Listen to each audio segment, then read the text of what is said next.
Chapter 1. The mask falls away. The rain drummed against the windows of the Elliott family home like bullets against armor, a sound Lorenzo Elliott knew all too well. He sat in his study, reviewing architectural blueprints for his construction company, when the power suddenly cut out. The house plunged into darkness, save for the pale moonlight filtering through the storm clouds. Lorenzo's hand instinctively moved to the drawer where he kept his service weapon from his security consulting days. 20 years in America had softened him, made him comfortable, but old instincts died hard. The tattoo on his forearm, a crude skull with Cyrillic numbers, tingled as if awakening from a long slumber. A scream pierced the silence. His daughter Amelia's voice. Lorenzo moved through the house like a predator, his footsteps silent despite his 6'3" frame. The living room scene that greeted him should have terrified any normal father. A masked figure in black tactical gear held a serrated knife to 17-year-old Amelia's throat. Her green eyes, so much like her mother's, were wide with terror. "Daddy," she whimpered. The intruder's voice was cold, professional. "Lorenzo Elliott, your wife paid me $500,000 to make this slow. She wants you to suffer before you die." Lorenzo felt something ancient and terrible stirring in his chest. Catherine, his wife of 18 years, the woman who'd saved him from his darkness, who'd given him a reason to leave his past buried. The woman who'd been working late nights for months, who'd grown distant and cold. "Where is my wife?" Lorenzo asked, his voice eerily calm. "Safe, watching from her hotel room with her lover." The killer's grip tightened on Amelia. "She's tired of playing house with a washed-up immigrant." Lorenzo stepped closer, and the intruder jerked back, startled by the absolute absence of fear in his approach. "You're making a mistake," Lorenzo said softly. "Stay back, or your daughter dies first." Lorenzo raised his hands in apparent surrender, then deliberately pulled up his left sleeve. The hitman's flashlight beam caught the faded blue ink of Lorenzo's prison tattoo, a skull surrounded by the number 8 in Cyrillic script. The killer's entire body went rigid. The knife trembled in his grip. "No, no, that's impossible. The butcher of Block 8 is dead. They killed him in Siberia." "Death," Lorenzo said, his Russian accent emerging for the first time in years, "is a luxury I was never afforded." Kyle Carr, for that was the hitman's name, had spent 15 years in various prisons across 3 continents. He'd heard the stories, the whispered legends of Block 8 in the Krasnoyarsk facility.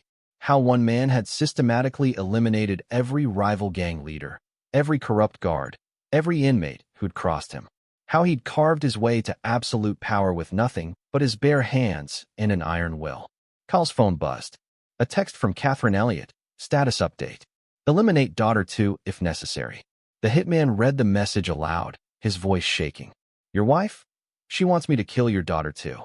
Lorenzo's expression didn't change, but something shifted in the room's atmosphere.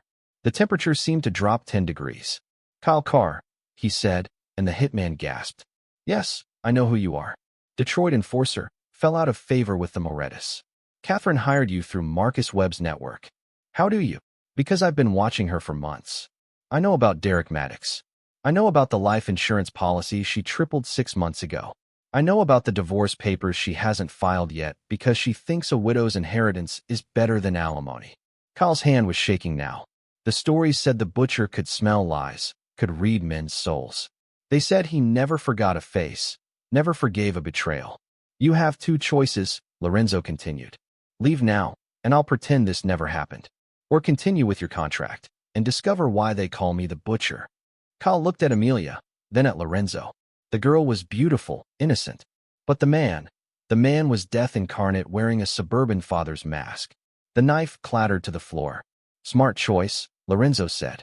"Now tell me everything about Catherine's plan." Chapter 2. The Hunter's Patience. Kyle Carr sat across from Lorenzo in the kitchen, a cup of coffee warming his hands as he spilled every detail of Catherine Elliott's murder plot. Amelia was upstairs, shaken but unharmed, under strict orders to pack a bag and say nothing to anyone.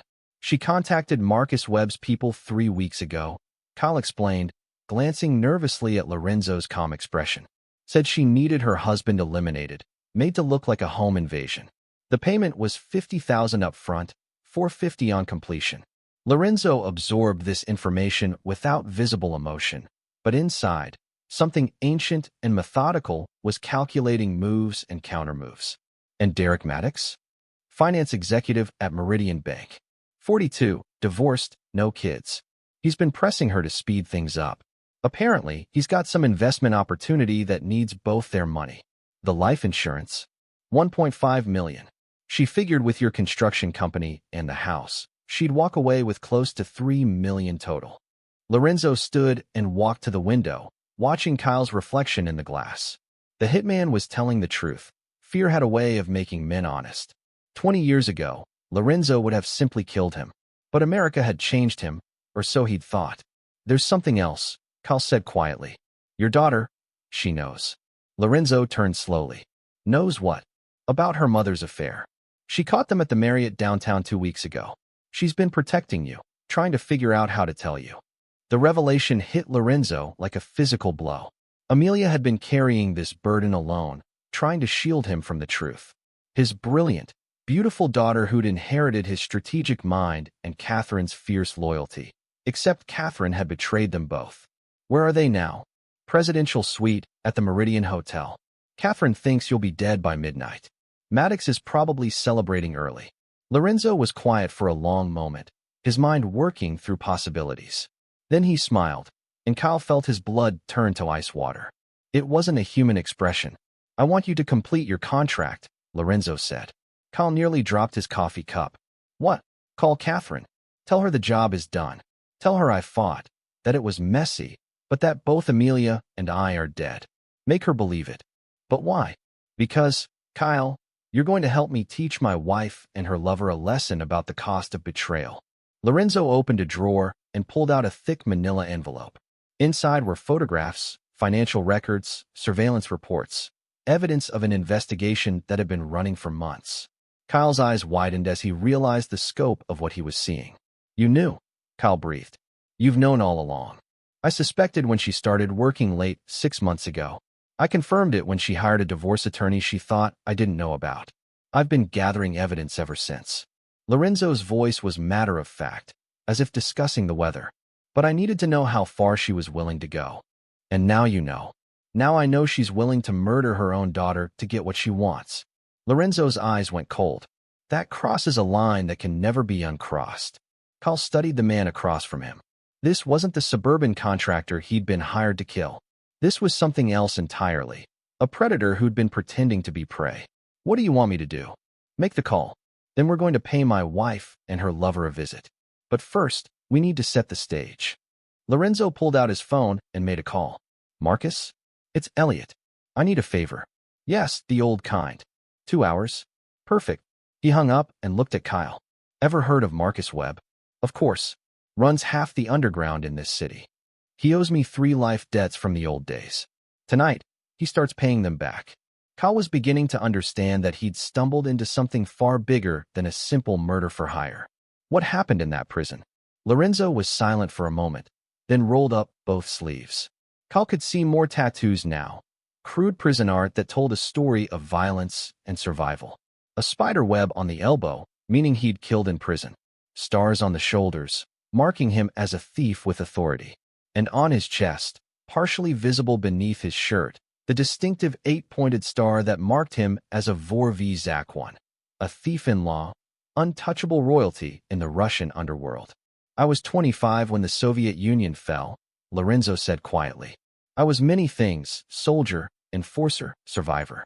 When the chaos came, I chose the wrong side. Ended up in Krasnoyarsk, sentenced to 25 years. But you escaped? I served 8 years. Long enough to understand that survival isn't about being the strongest or the most vicious. It's about being the most patient, the most careful, the most thorough in your revenge. Kyle was beginning to feel like he'd awakened something that should have stayed buried. And Catherine has no idea who she married. Catherine fell in love with the man I became, not the man I was. I buried the butcher when I came to America. I built a life, raised a daughter, tried to forget. Lorenzo's expression hardened. But some things, once awakened, can never be put back to sleep. The phone in Kyle's pocket buzzed. A text from Catherine. Status? Lorenzo nodded toward the phone. Time to play your part. Tell her the sheep is dead, and the shepherd is coming home. Chapter 3. The Webb Titans. The Meridian Hotel's presidential suite occupied the entire 42nd floor, its floor-to-ceiling windows offering a panoramic view of the city's glittering lights. Catherine Elliott stood at those windows now, a glass of champagne in her manicured hand, watching her reflection smile back at her. At 38, Catherine had maintained the sleek elegance that had first caught Lorenzo's eye 20 years ago. Auburn hair fell in perfect waves past her shoulders, and her designer dress hugged curves that rigorous yoga sessions had preserved. She'd been a struggling art dealer when they met. Now she was about to be a very wealthy widow. "It's done," she said, turning to Derek Maddox, who was sprawling on the suite's leather couch in nothing but a hotel robe. "Kyle just confirmed it. Lorenzo and Amelia are both dead." Derek Maddox was everything Lorenzo wasn't: smooth, polished, born to privilege. Old money from Connecticut, educated at Yale, he wore his confidence like an expensive cologne. At 42, he still had the lean build of a tennis player and the predatory smile of a man who'd never heard the word no. "About damn time," Derek said, not looking up from his laptop. "The Cayman accounts are ready, and my contact in Zurich confirms the investment window closes tomorrow. We'll need to move fast." Catherine joined him on the couch, running her fingers through his perfectly styled hair. "No more skulking around hotel rooms. No more pretending to love a man who smells like sawdust and speaks like a peasant." "Your husband was useful," Derek admitted. "His construction company provided excellent money laundering opportunities. But the man himself," he shuddered theatrically. "Those dead eyes, that Russian accent he tried to hide. I could never understand what you saw in him." "Security," Catherine said simply. "Lorenzo was safe, stable, good for raising Amelia while I figured out what I really wanted." "And what do you really want?" Catherine's smile turned predatory. "Everything. The life insurance, the business assets, the house. Plus your little Cayman Island venture. We're looking at close to $5 million liquid by next week." Derek pulled her closer. "And Amelia? You really had her killed too." "She caught us, Derek. What choice did I have? Besides, her life insurance policy will cover her Harvard tuition money nicely." Derek laughed, cold as ice. "I love that about you." They were so focused on their celebration that neither noticed the soft chime of the elevator arriving at their floor. They didn't hear the quiet conversation in the hallway, or the subtle sounds of the suite's security system being professionally bypassed. Catherine was reaching for the champagne bottle when the lights went out. "Power grid failure," Derek muttered, reaching for his phone's flashlight. "This city's infrastructure is." The beam of his phone light caught a figure standing silently by the door. A large man in dark clothing, perfectly still, watching them. Catherine screamed. "Good evening, darling," Lorenzo said, his voice carrying the slight Russian accent that Catherine had spent years helping him suppress. "I hope I'm not interrupting anything important." Derek scrambled backward on the couch, his robe falling open. "This is impossible. You're dead." Kyle confirmed. Kyle confirmed what I told him to confirm. Lorenzo stepped into the room, and now they could see he wasn't alone. Kyle Carr followed behind him, along with two other men Catherine didn't recognize, hard-faced individuals with the kind of scars that told stories. "Hello, Catherine," said one of the newcomers. "It's been a long time." Catherine's face went white. "Marcus?" "Marcus Webb." Marcus Webb was a small, neat man in his 50s, but Catherine remembered the stories Lorenzo had told her about his old friend. Webb had been Detroit's most feared enforcer before building his current empire. His presence here meant things were far worse than she'd imagined. Lorenzo called in some old favors, Marcus explained pleasantly.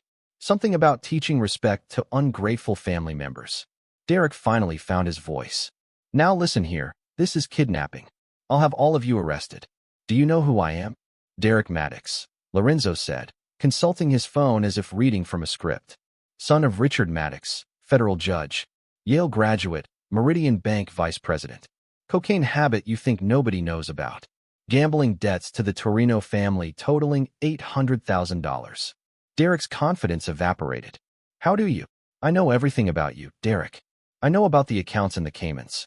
I know about the embezzled funds you've been using to finance your lifestyle. I know about the SEC investigation that's going to hit your desk Monday morning." Catherine was backing toward the windows now, her mind racing. "Lorenzo, please, we can work this out. I made a mistake. I was confused. You hired a killer to murder your husband and daughter, Lorenzo said, his voice still eerily calm. That's not confusion, Catherine. That's evil.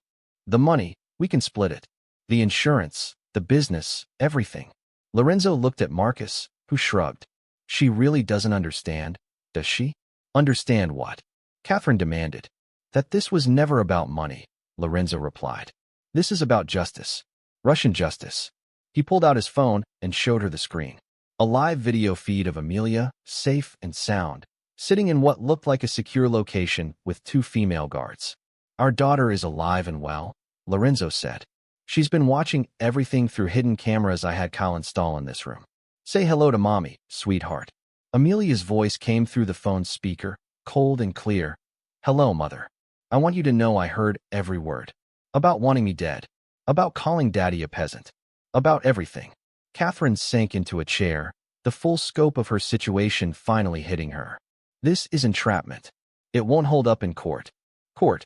Marcus Webb laughed. Oh, sweetheart, we're not going to court.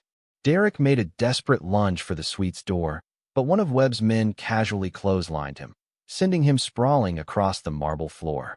Sit down, Derek, Lorenzo said pleasantly. We have so much to discuss. Starting with exactly how you plan to spend my wife's blood money. Catherine looked around the room at the faces surrounding her. Lorenzo's cold satisfaction, Marcus's professional interest, Kyle's guilty relief, and Derek's growing terror. For the first time in months, she realized she might have seriously underestimated the man she'd married. What do you want? She whispered. Lorenzo smiled, and it was the most terrifying thing Catherine had ever seen. I want to tell you a story, he said, settling into a chair across from her. About a place called Block 8, and what happens to people who betray family. Chapter 4, Sins of the Past. Lorenzo began his story with the patience of a man who had all the time in the world, while Catherine and Derek listened with the attention of people whose lives depended on every word. Krasnoyarsk Federal Prison, Block 8, was not like American prisons, Lorenzo said, his accent growing thicker as he reached into memories he'd buried for decades. It was a place where the worst of the worst were sent to disappear. Political prisoners, gang leaders, cannibals, serial killers. The guards didn't keep order. They just made sure nobody left. Marcus Webb settled into a chair, clearly familiar with this story but enjoying the retelling. Kyle stood by the door, his role as both betrayer and convert still uncertain. I was 25, arrogant, thought I was untouchable because I'd survived the Soviet collapse. But in Block 8, none of that mattered. Your money, your connections, your reputation. All meaningless when you're locked in a concrete box with 300 of the most dangerous men in Siberia. Catherine tried to interrupt. Lorenzo, please, I don't see what this has to. Silence. The word cracked like a whip, and Catherine flinched. This wasn't the gentle husband she'd manipulated for 18 years. This was something else entirely. Within a week, I realized that survival meant understanding the hierarchy. The Vorvi Zakwan ruled through respect and fear. Below them were the Blatny, professional criminals who followed the code. At the bottom were the Suki, the rats, the betrayers, the ones who collaborated with the guards. Derek was sweating despite the air conditioning. Look, this is all very interesting, but I think there's been a misunderstanding. Lorenzo ignored him completely. The block was controlled by Dmitry Volkov, a Vor who'd been inside for 15 years. He'd killed his way to the top and maintained power through a simple system. Absolute loyalty was rewarded, betrayal was punished with death, and death came slowly for those who disappointed him. I made the mistake of thinking I could challenge that system. I was young, proud, stupid. I formed my own group, started taking territory, establishing my own rules. For 3 months, it worked. We controlled the workshops, the kitchen, even had some guards on our payroll. Marcus chuckled. Tell them about the chess game. Volkov finally called me out. Said we'd settle our dispute with a chess match. Winner takes everything, loser dies. Simple, clean, the old way. I accepted because I'd been regional champion in the army. What I didn't know was that 3 of my most trusted men had already been turned. Catherine was listening despite herself, horrified and fascinated by this glimpse into a world she'd never imagined. The chess game was held in the main hall, with the entire block watching. Volkov was good, better than I expected. But I was winning, had him in check, 2 moves from mate. Then I reached for my queen and found myself staring down the barrel of a sharpened spoon held by my own lieutenant. Your own men betrayed you? Derek asked, momentarily forgetting his situation. 3 of them. Promised better positions under Volkov if they helped eliminate me. They'd poisoned my food before the game. Nothing fatal, just enough to slow my reflexes, cloud my thinking. While I was focused on the board, they were positioning themselves for the kill. Lorenzo's expression grew distant, and Catherine saw something in his eyes that made her blood run cold. That was when I learned the most important lesson of my life. Betrayal by family hurts worse than any physical pain, but it also teaches you exactly who your enemies are. What happened? Kyle asked quietly. I killed all 3 of them with my bare hands, in front of the entire block. Then I finished the chess game and put Volkov in checkmate. But I didn't kill him, not yet. First, I needed to understand exactly how deep the betrayal went. Marcus took over the story. This is where it gets interesting. Lorenzo spent the next 4 years systematically destroying everyone who'd been part of the conspiracy. Not just the 3 betrayers, but their families on the outside, their criminal networks, their allies. He turned the prison into his own personal kingdom. They called him the Butcher because of his methods, Marcus continued. But it wasn't random violence. It was surgical, calculated, precise. He'd identify a target, learn everything about them, then eliminate them in a way that sent a message to everyone else. Catherine was beginning to understand why Lorenzo had told this story. You think we betrayed you? I don't think anything, Catherine. I know. You hired a killer to murder your husband and daughter. In my world, there is no worse betrayal than that. Derek finally seemed to grasp the severity of their situation. Okay, we made a mistake. But that was then, this is now. You can't just... Can't what? Lorenzo asked mildly. Can't apply the same justice here that I learned there? Can't treat my wife's betrayal with the same seriousness I'd treat any other enemies? He stood and walked to the window, looking out at the city lights. The difference between Block 8 and here is that here, I have resources. Money, connections, influence. The ability to make people disappear without anyone asking questions. Marcus pulled out a tablet and showed it to Catherine and Derek. On the screen were bank statements, transaction records, surveillance photos, a complete dossier of their affair and financial planning. We've been watching you for months, Marcus explained. Every meeting, every phone call, every electronic transaction. We know about the Cayman accounts, the Swiss holdings, the fake identities you've prepared. We know everything. Catherine's voice was barely a whisper. What are you going to do to us? Lorenzo turned back to face them. That depends entirely on how cooperative you are over the next few hours. You see, I've prepared 3 different scenarios for how this evening could end. In one of them, you both live. In the other 2, he shrugged eloquently. What do you want? Derek demanded. I want you to understand that actions have consequences. That betrayal has a price. That the man you thought you could manipulate and murder was never the weak immigrant you believed him to be. Lorenzo walked over to a briefcase that one of Marcus's men had brought in and opened it. Inside were documents, photographs, and what looked like legal papers. Option 1, he said, pulling out a thick folder. You both disappear. Tonight. New identities, new lives, but living in poverty under my supervision for the rest of your natural lives. You'll work minimum wage jobs, live in government housing, and be reminded daily of the cost of betrayal. Option 2, he continued, producing another folder. Derek faces the SEC investigation that's about to destroy his career, plus the IRS audit that will strip him of everything he owns. Catherine faces murder conspiracy charges based on the evidence we've gathered. You both spend the next 20 years in federal prison. Catherine and Derek exchanged desperate glances. And option 3? Catherine asked. Lorenzo smiled, and it was the expression of a man who'd spent years planning this moment. Option 3 is the one I prefer. The one that pays proper respect to the lessons I learned in Block 8. Chapter 5, the game begins. Lorenzo pulled out his phone and set it on the coffee table between them. The screen showed a live feed of what appeared to be a warehouse somewhere in the city, empty except for 2 chairs positioned under harsh industrial lighting. The beauty of option 3, Lorenzo said, settling back into his chair with the comfort of a man in complete control, is that it offers you both a chance to prove your loyalty to each other. Derek was sweating profusely now, his earlier arrogance replaced by barely controlled panic. What kind of chance? A simple test. You see, in Block 8, we learned that people show their true nature when they're faced with real consequences. Strip away the comfort, the safety, the illusions, and you see who they really are. Marcus Webb smiled approvingly. The old ways are sometimes the best ways. Lorenzo continued. You've both claimed to love each other. Claimed your relationship was worth destroying a family for. Worth murder. Now you'll have the opportunity to prove it. He gestured to the phone screen. In 30 minutes, you'll both be taken to that warehouse. You'll be given a choice, a very simple choice. But first, let me share some additional information that might influence your decision. From his briefcase, Lorenzo produced a series of photographs. The first showed Derek entering a high-end apartment building downtown. Derek's penthouse on 5th Street, Lorenzo explained. Very nice. Excellent view of the park. The woman he visits there every Tuesday and Thursday is named Renee Gardner. Beautiful blonde, 26 years old, works as a personal trainer. Catherine's face went white. Derek stammered. That's not. She's just. His other girlfriend, Lorenzo said matter-of-factly.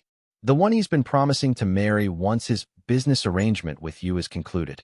The one who thinks you're just his elderly client who's been investing her dead husband's money. Catherine turned to Derek with murder in her eyes. You bastard. You were playing me. Catherine, I can explain. Oh, there's more.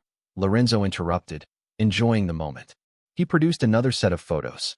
These show Catherine's regular visits to Dr. Kenneth Gill, a plastic surgeon who specializes in facial reconstruction.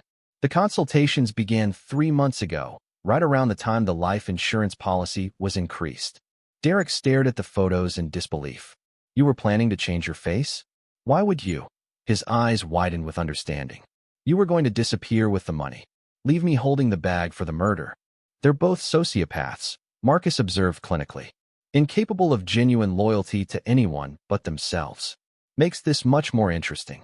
Kyle spoke up from his position by the door. What's the test? Lorenzo smiled. Each of them will be given a weapon, a loaded pistol. They'll be placed in those chairs, 10 feet apart, and told that one of them must die. The survivor gets to walk away with their life and $500,000 in cash. The catch is, they must make the choice themselves. No one will force them to shoot. But if neither acts within 60 minutes, both die. The room fell silent except for the sound of Catherine's ragged breathing and Derek's quiet whimpering. You see, Lorenzo continued conversationally. This eliminates all the pretense, all the lies, all the manipulation. It strips the situation down to pure survival instinct. Who do they really love? Themselves or each other? This is insane, Derek said, his voice cracking. You can't just. This is murder. This is justice, Lorenzo corrected. You both conspired to murder me and my daughter. Now you face the same choice you tried to impose on us. Who lives and who dies? Catherine was staring at the photos of Derek's other girlfriend, her mind racing. How long have you known? About Renee? Since the beginning, Lorenzo replied. Derek's been juggling 3 women for the past 2 years. You, Renee, and his ex-wife, whom he's been trying to reconcile with in order to gain access to her trust fund. Derek's face crumpled as he realized the scope of his exposed lies. You don't understand. I needed the money. The gambling debts, the cocaine, the Torinos. They were going to kill me if I didn't pay up. So you decided to kill someone else's family instead, Kyle said, speaking for the first time in minutes.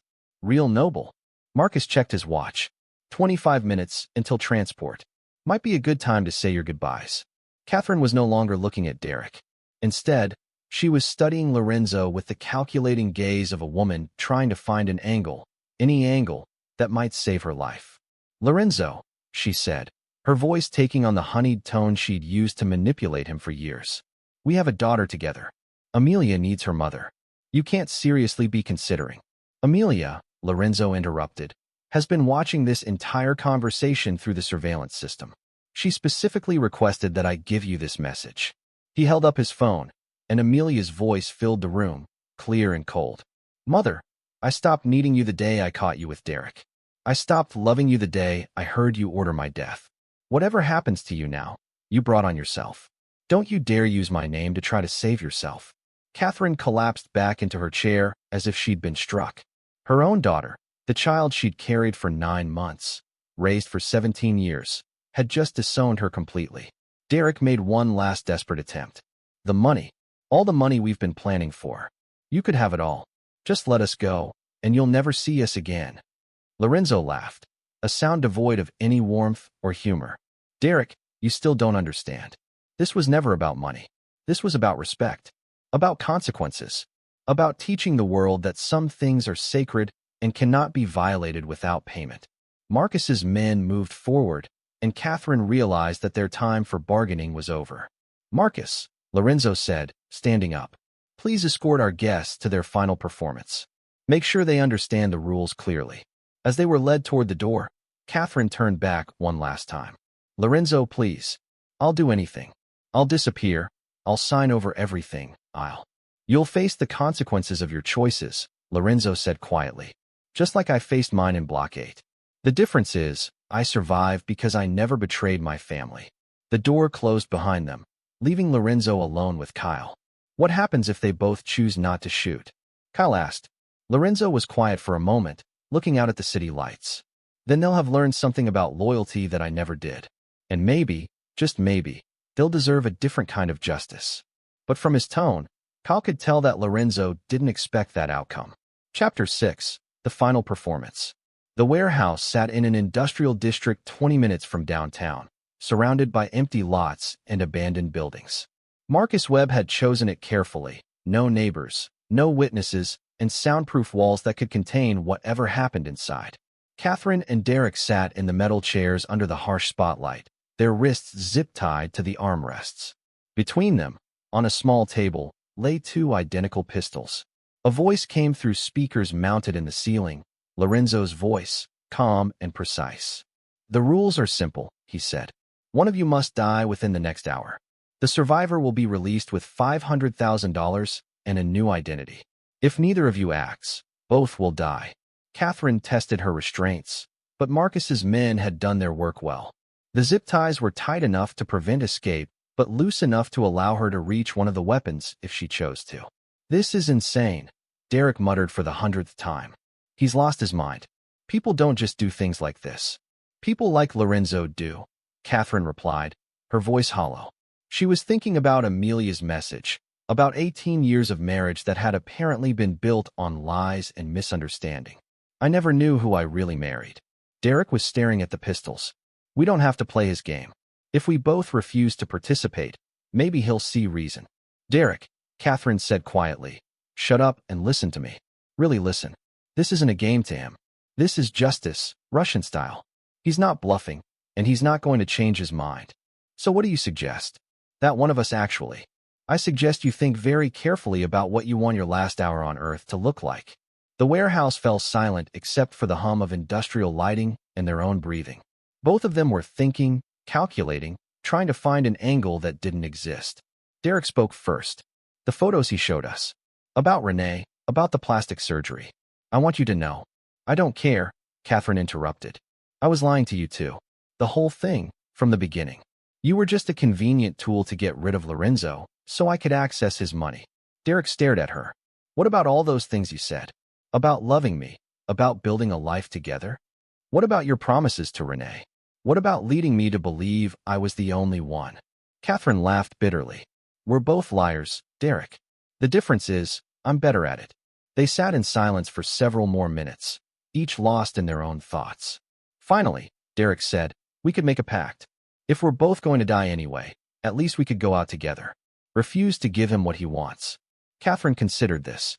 Would that make you feel better? Going out like some kind of tragic romantic couple. It would make me feel like we beat him. Like we didn't let him turn us into monsters. Catherine looked at Derek, really looked at him, for perhaps the first time in their relationship. She saw a weak, self-indulgent man who'd gotten in over his head, who'd convinced himself that his problems justified destroying other people's lives. She saw a coward who was even now trying to find a way to make his death seem noble. You know what, Derek? You're right. We should make a pact. Hope flickered in Derek's eyes. Really? Absolutely. Catherine reached for one of the pistols. I promise that one of us won't leave this warehouse alive. Derek smiled, misunderstanding completely. That's my girl. We'll show him that. The gunshot echoed through the warehouse like thunder. Derek looked down at the spreading red stain on his shirt, his expression more surprised than pained. Catherine? Why? Because I've spent my entire adult life letting weak men drag me down, Catherine said, setting the smoking pistol back on the table. My first husband was weak.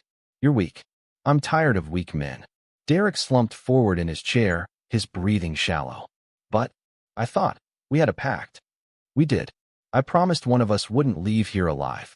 I kept my word. Derek's eyes were losing focus. The money, was it ever real? Did you ever love me?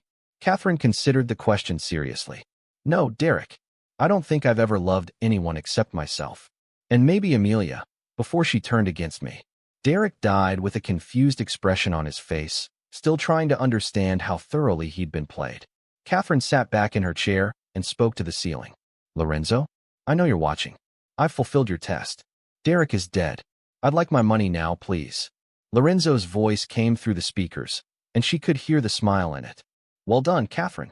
You've proven exactly what I expected you to prove, which is that you're a sociopath incapable of genuine human connection, that you'll betray anyone if it serves your purposes, that you chose murder over sacrifice, selfishness over love.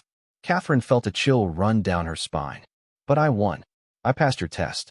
You passed a test, Lorenzo agreed. But not the one you thought. The real test was whether you were capable of choosing someone else's life over your own. Whether 18 years of marriage and motherhood had developed any actual human decency in you. The warehouse lights dimmed, and Catherine heard footsteps approaching from the shadows. Marcus Webb emerged, flanked by two of his men. You failed spectacularly, Marcus said, his tone almost admiring. Even Lorenzo thought you might surprise us. Show some hidden spark of humanity. But no, when faced with death, you chose to kill rather than be killed. Catherine's voice rose to a scream. You promised. You said the survivor would go free. I said the survivor would be released with money and a new identity, Lorenzo's voice corrected. I never said the survivor would live long enough to enjoy them. Marcus pulled out his own pistol and aimed it at Catherine's head. In Lorenzo's world, there are some betrayals that can never be forgiven. Trying to murder your own daughter crosses that line. Catherine's last words were a curse that died with her in the echo of gunshot. Chapter 7. The Reckoning. 3 days later, Lorenzo sat in his study, the same room where this nightmare had begun. The morning sun streamed through windows that had been replaced after the break-in, and everything looked normal, peaceful, suburban. But Lorenzo knew that nothing would ever be truly normal again. The official story was simple. Catherine Elliott and Derek Maddox had been found dead in Catherine's car in a remote parking lot, victims of an apparent murder-suicide. The evidence suggested that Derek had killed Catherine before turning the gun on himself, possibly due to gambling debts and the pressure of their affair being discovered.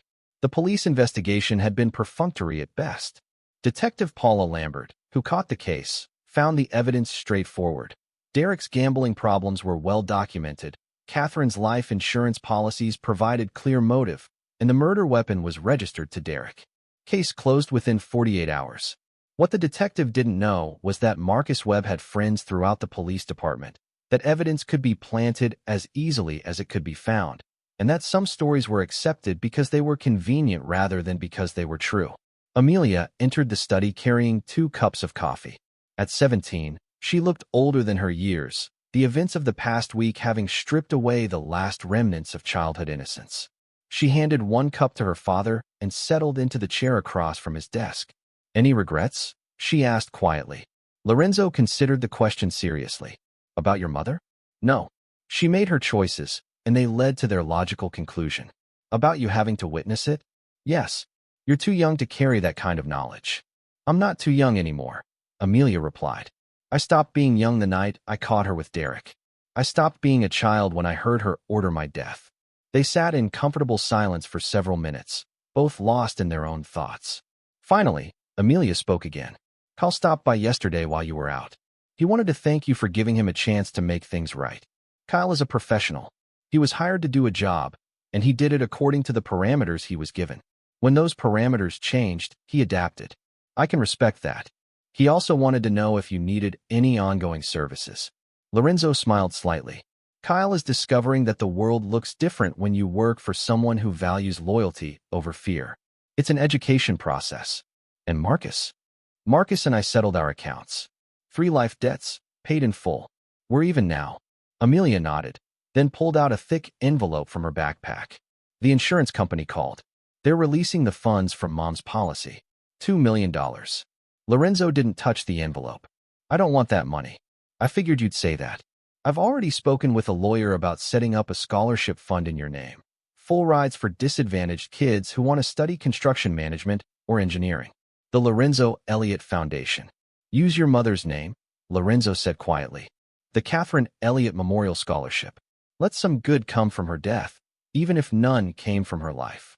Amelia smiled for the first time in days. That's very generous, considering. Your mother was many things, but she wasn't always evil. She loved you in her way. She just loved herself more. They were interrupted by the doorbell. Lorenzo checked the security monitor and saw a familiar face, Detective Lambert, looking official and slightly nervous. Expecting trouble? Amelia asked. Always, Lorenzo replied, but his tone was relaxed. Stay here. Read a book. Act like a normal teenager whose mother just died tragically. Lorenzo answered the door with the proper mix of grief and confusion. Detective Lambert? Is there news about Catherine's case? Mr. Elliott, I'm sorry to bother you during your time of mourning, but I have a few follow-up questions. May I come in? Lorenzo led her to the living room, the same room where Kyle had held a knife to Amelia's throat less than a week ago. He offered coffee, which the detective declined, and settled into his chair with the patient demeanor of a man with nothing to hide. I've been reviewing the case file, Detective Lambert began, and there are a few details that don't quite add up. Such as, your wife's phone records show several calls to a number registered to a Marcus Webb. Are you familiar with that name? Lorenzo's expression didn't change. Marcus is an old friend. We served in the military together years ago. Catherine knew him socially. Mr. Webb has quite an interesting background. Several arrests, suspected organized crime connections, that sort of thing. Marcus has had a colorful life, Lorenzo agreed. But he's been a legitimate businessman for over a decade. He owns several security consulting firms. Detective Lambert made notes in her pad. The thing is, Mrs. Elliott called this number 3 times on the day she died. The last call was made just 2 hours before her estimated time of death. Lorenzo appeared to consider this information carefully. I'm not sure what to make of that, Detective. Catherine had been acting strangely for months. Working late, taking unexplained phone calls. I was beginning to suspect she was having an affair. With Derek Maddox? I had my suspicions, but I hoped I was wrong. Catherine and I had been having problems, but I never imagined it would lead to this. Detective Lambert studied Lorenzo's face, looking for tells, inconsistencies, anything that might indicate deception. She saw only the exhausted grief of a man whose wife had betrayed and abandoned him. Mr. Elliott, I have to ask, where were you between 10 p.m. and midnight 3 nights ago? Here, with my daughter. We were dealing with the aftermath of the break-in earlier that evening. You have the police report on that incident, I believe. Yes, attempted burglary. Suspect fled when you interrupted him. No positive identification. It was a very frightening night. Amelia was traumatized. I stayed with her until she fell asleep, then worked in my study until dawn. I was awake when your officers called with the news about Catherine. Detective Lambert closed her notebook. I think that covers everything. Again, my condolences for your loss. If you need anything, don't hesitate to call. After she left, Lorenzo returned to his study where Amelia was pretending to read a textbook. How'd I do? She asked. Perfect. But this is the last time we discuss any of this. From now on, Catherine and Derek died in a tragic murder-suicide. You're a grieving daughter, and I'm a betrayed husband trying to rebuild his life. That's the only truth that matters. Amelia nodded solemnly. What happens now? Lorenzo walked to the window and looked out at the neighborhood where he'd spent 18 years pretending to be someone he wasn't. Now we decide who we want to be going forward. I've been thinking about selling the business, moving somewhere new. Maybe Colorado or Montana. Somewhere quiet. Running away? Moving toward, Lorenzo corrected. There's a difference. Running away is what you do when you're afraid. Moving toward is what you do when you've settled your debts and earned the right to choose your own path. Amelia joined him at the window. Will you miss her? Mom, I mean. Lorenzo was quiet for a long moment. I'll miss the woman I thought she was. The woman I fell in love with 20 years ago. But that woman may never have existed. Maybe I just needed to believe she did. And Derek? Derek was a symptom, not a disease. If it hadn't been him, it would have been someone else. Your mother was unsatisfied. With me, with our life, with herself. That kind of dissatisfaction always finds an outlet. They stood together in the morning light, father and daughter, bound now by shared secrets and the knowledge that some betrayals cut so deep they change you forever. Dad, Amelia said quietly. Yes, I'm glad you're my father. And I'm glad you're exactly who you are. Lorenzo put his arm around his daughter's shoulders and realized that, despite everything that had happened, despite all the pain and betrayal and violence, he had gained something precious, the absolute loyalty of the only person who truly mattered. In Block 8, he learned that survival meant being willing to do terrible things to protect what was yours. In America, he'd learned that some things were worth protecting at any cost. The lesson was complete. Chapter 8, New Foundations. 6 months after Catherine's death, the Elliott Construction Company was sold to a national firm for $18 million. Lorenzo had built the business from nothing over 2 decades, and its reputation for quality work and honest dealing had made it valuable to companies looking to expand into the Midwest market. Lorenzo and Amelia stood on the front porch of their empty house, waiting for the moving truck to finish loading their belongings. The new owners, a young couple with twin toddlers, were scheduled to take possession the following week. Second thoughts? Amelia asked, noting her father's contemplative expression. None, Lorenzo replied. This house holds too many ghosts. Time to build something new. Their destination was a small town in Montana called Cedar Falls, population 3,200, nestled in a valley between snow-capped peaks. Lorenzo had purchased 100 acres of land there, along with a modest ranch house and plans to start a custom home building business focused on sustainable construction. Amelia would finish her senior year at Cedar Falls High School, then attend Montana State University in Bozeman to study architectural engineering. The transition had been surprisingly smooth. Grief, even artificial grief, was an excellent excuse for major life changes. As they drove west, Amelia handled the navigation while Lorenzo drove their new Ford pickup truck. Behind them, a trailer carried the essentials they'd decided to keep. Everything else had been sold, donated, or discarded. Dad, Amelia said as they crossed into Colorado. Can I ask you something about Block 8? Lorenzo had been expecting this question for months. What do you want to know? You said you served 8 years of a 25-year sentence. How did you get out? Lorenzo was quiet for several miles, watching the landscape change from farmland to mountains. The Soviet Union collapsed while I was inside. Everything changed, the government, the economy, the entire social structure. In the chaos, many things became possible that wouldn't have been before. Including escape? Including negotiated releases for prisoners with certain skills. The new Russian government needed people who understood both the old system and the new one. People who could navigate between the criminal world and the legitimate one. Amelia absorbed this. So you were recruited? I was offered a choice. Serve out my sentence in a prison that was falling apart, or accept a position with an intelligence service that needed someone with my background. I chose freedom. And that's how you ended up in America? Eventually, I spent 2 years doing various jobs for various organizations.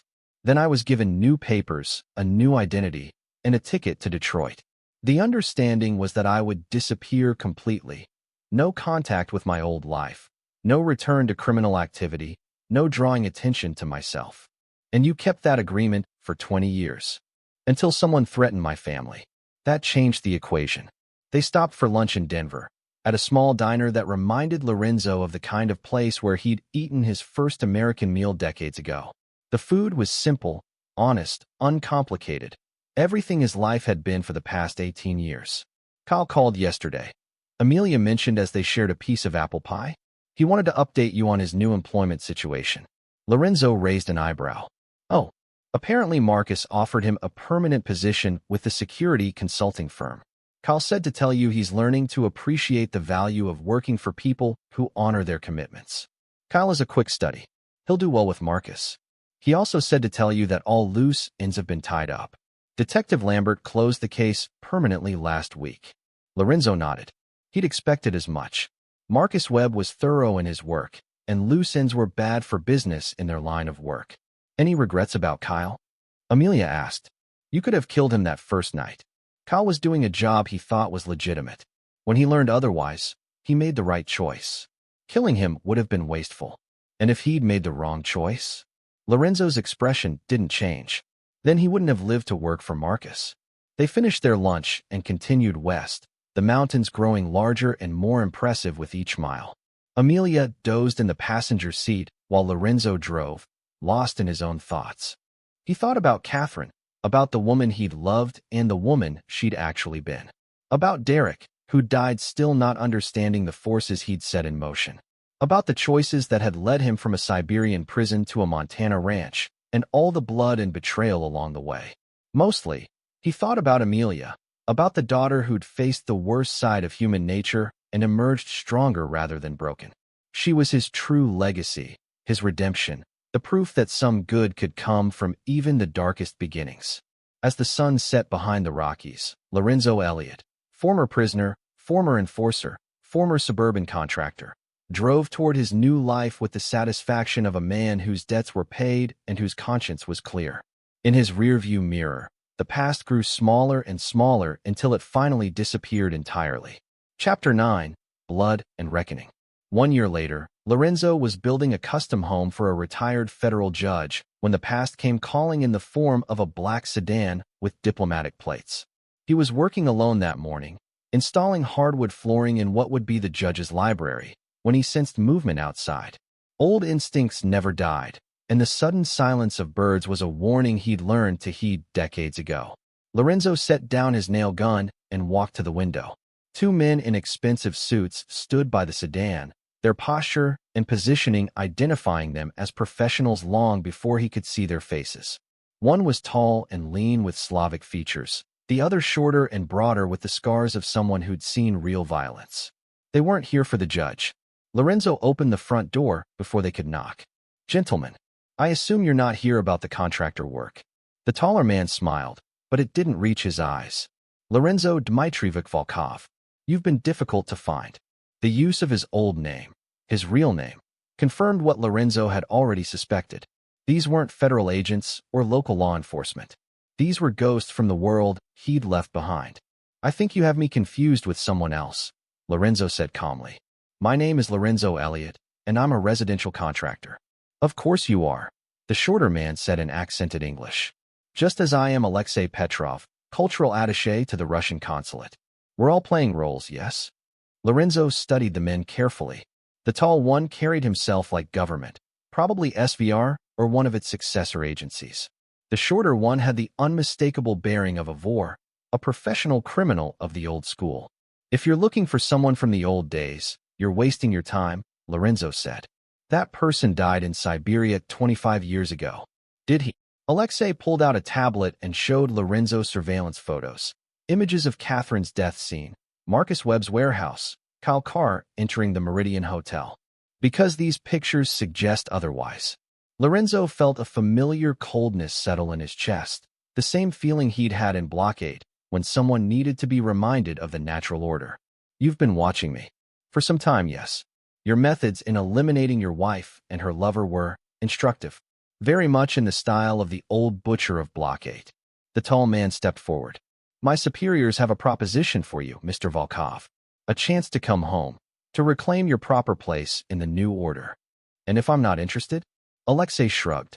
"Then perhaps your daughter would be interested in hearing some stories about her father's true history. Perhaps the FBI would be interested in reopening the investigation into Catherine Elliott's death. Perhaps certain tax authorities would be interested in examining how a former construction worker acquired the funds to purchase 100 acres of prime Montana real estate." Lorenzo was quiet for a moment, calculating odds and possibilities. Then he smiled, and both men instinctively stepped back. "You know," Lorenzo said conversationally, "it's been over a year since I've had to kill anyone. I was starting to wonder if I'd lost the touch." Before either man could react, Lorenzo moved. The nail gun was in his hands, and firing before Alexei could reach for his weapon. The first nail caught the Russian operative in the throat, the second in his chest. He dropped without a sound. The tall man was faster, getting his pistol halfway out of its holster before Lorenzo's third nail punched through his wrist, pinning his hand to his chest. The gun clattered to the floor as the man screamed. What's your name? Lorenzo asked, picking up the dropped pistol and checking the chamber. Sergei? Sergei Volkov, the man gasped. Lorenzo paused. Volkov?